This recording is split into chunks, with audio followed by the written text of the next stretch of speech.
It's generally been a good day.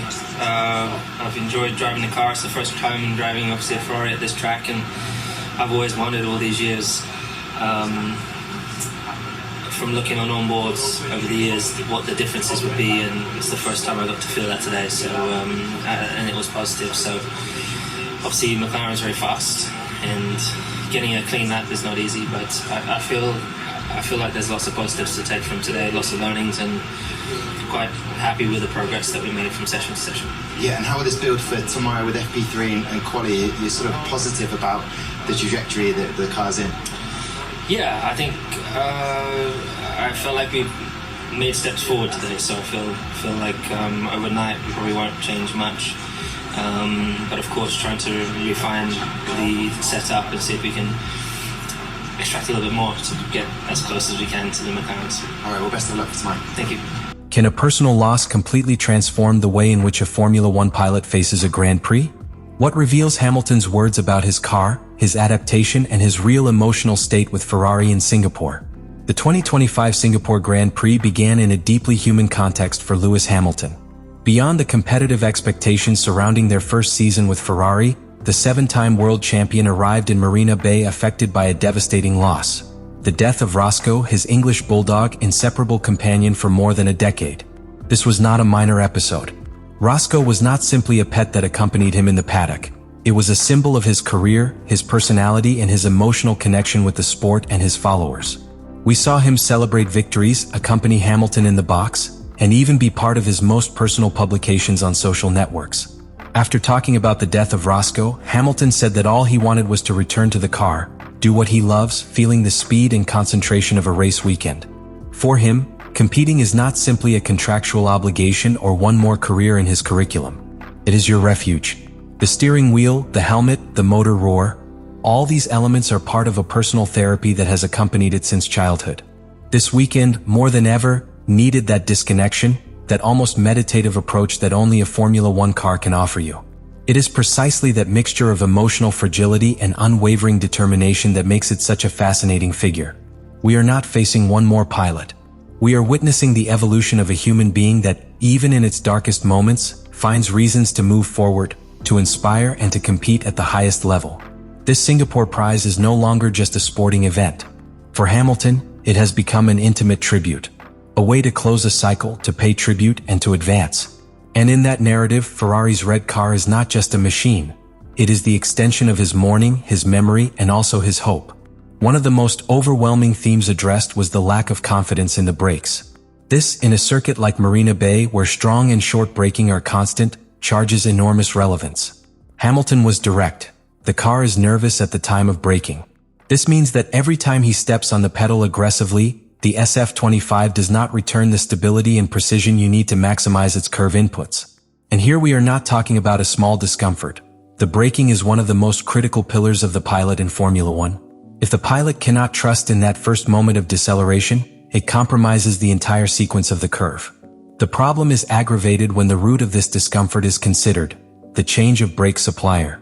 Throughout his career with Mercedes, Hamilton used Carbon Industries brake systems, a technology that dominated the millimeter.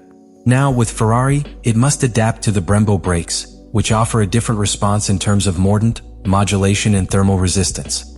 This change, although it seems technical and specific, implies reformulating its driving style.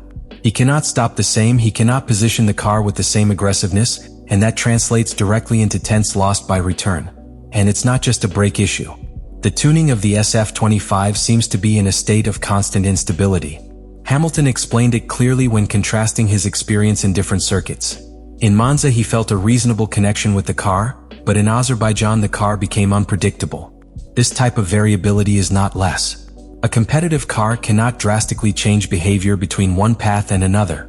What this indicates is that the SF25 does not yet have a clear operational window, that is, a range of conditions where the car works predictably and effective. In addition, Hamilton showed a basic problem in the car settings. In simple words, they still cannot find a setup philosophy that adapts to both the pilot and the circuits. Throughout the season, Ferrari has been adjusting fundamental concepts of the car such as the distribution of weight, the stiffness of the chassis, and the engine mapping to find a balanced platform, but the results remain inconsistent. It is not just that the car is not fast, it does not offer clear sensations or precise feedback to the pilot. However, in the midst of all this technical diagnosis, Hamilton showed a pragmatic attitude. He did not hide in the car's shortcomings or looked for excuses. He said that the team has understood why they failed to maximize performance in the previous Grand Prix and that they now have a more structured approach for Singapore weekend. This is key because it indicates that learning within Ferrari is not only technical but also strategic. They are beginning to understand how the car explodes despite their limitations. And there is another detail that cannot be overlooked. This is the first time that Hamilton pilots a Ferrari in Marina Bay. What for others is a routine, for him it is a new terrain. Each session is an opportunity to collect data, try new sensations, and shorten the adaptation time. In that context, their statements not only describe a technical problem, they reveal a process of transformation in real time. One where experience, patience, and analytical precision play a role as important as pure speed. The first free practices in the Marina Bay urban circuit are usually a minefield for any team. Between the sliding asphalt, the complexity of the route, and the variability of the climate, the errors are paid expensive. But in the case of Ferrari and, in particular, Lewis Hamilton, this session had a much deeper meaning. Not only was his debut in this circuit with the SF25, but it was also his first real opportunity to recover balance after weeks of technical and emotional adjustments. And against high expectations, fourth place in the timetable was much more than a figure. It was a tangible symptom of progress. Hamilton finished the session with a time of 1:31,480, surpassing by just 1,000th of Oscar Piastri, a direct rival in the present and a threat under construction for the future. Although the record was still far from Fernando Alonso's best chrono, the important thing was not the difference in times, but the behavior of the car in Hamilton. For the first time in weeks, an advance in the connection between pilot and machine was perceived. The British was more comfortable, more precise in low-speed curves, and with an aggressive measure that had not been able to deploy in previous appointments such as Baku or Australia. What most caught the attention of his laps in the session was the progressive confidence he developed with each stint. Instead of starting an ultra-conservative approach as had happened on other weekends, Hamilton began to push from the first turns. This attitude indicated that something had changed. The tuning of the car responded better, and the SF25 operational window began to be defined according to the pilot's needs.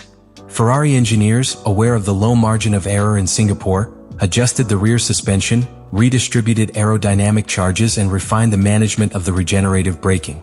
Small details that, combined, allowed the car to offer more neutral and less erratic behavior. Another key factor was the strategic reading of the track. Unlike other teams that opted for long stints with loaded tanks, Ferrari prioritized the middle batches, seeking to replicate classification conditions. This decision was essential for Hamilton to build confidence in a realistic simulation scenario. The importance of this approach lies in the nature of the Marina Bay circuit. It is one of the most demanding calendar in physical, mental, and technical terms. The slightest error in the balance adjustment can condemn a whole lap, and that is why it was vital that Hamilton felt comfortable in the car from the beginning of the weekend. In addition, the fourth place in the table was not achieved with soft compounds and optimal track conditions, but at an early phase of evolution of the layout. This suggests that there was still a margin of considerable improvement, both in terms of tuning and absolute performance. In fact, from the pit wall, Ferrari took note of the tire wear, the thermal degradation on the rear axle, and the behavior of the car when passing through the most technical curves such as 10 and 13, which are usually decisive in the fast return. The analysis after the session showed that Hamilton wasted less time in long braking, and that the SF25 finally began to offer more stable traction at the exit of slow curves. In short, this practice was not a simple training. It was an indicator, a turning point, not so much because Ferrari has suddenly turned the car faster, but because, for the first time, Hamilton's body language inside the car transmitted security. His hands were less hesitant in the steering wheel, his right foot was more aggressive in acceleration, and telemetry confirmed a better harmony between the car systems and the pilot's orders. That elusive chemistry that had been absent since his arrival in Maranello began to glimpse on the narrow walls of Singapore. And this completely changes the panorama. Because in a championship where each tenth account, the feeling of control over the car not only improves the times, but also decision-making, communication with the engineer, and the ability to improvise in limit conditions. For Hamilton, this session was not a simple practice. It was a statement. A small but powerful sign that there is still competitive fire inside, and that the SF25, despite its defects, can become a reliable tool if it is treated with surgical precision. Marina Bay does not forgive mistakes, but rewards adaptation. And in these first laps, Hamilton and Ferrari took a step towards that tune that still seems distant, but finally ceased to be an empty promise to become an attainable objective. Lewis Hamilton's words after the practices of the 2025 Singapore Grand Prix were not simple routine statements. That's why I want to know your opinion. Do you think Hamilton is really close to finding that renewed version that he needs to fight again? Or are we facing an emotional mirage that could be diluted in the brutal demands of the calendar? Leave it to the comments, I want to read you.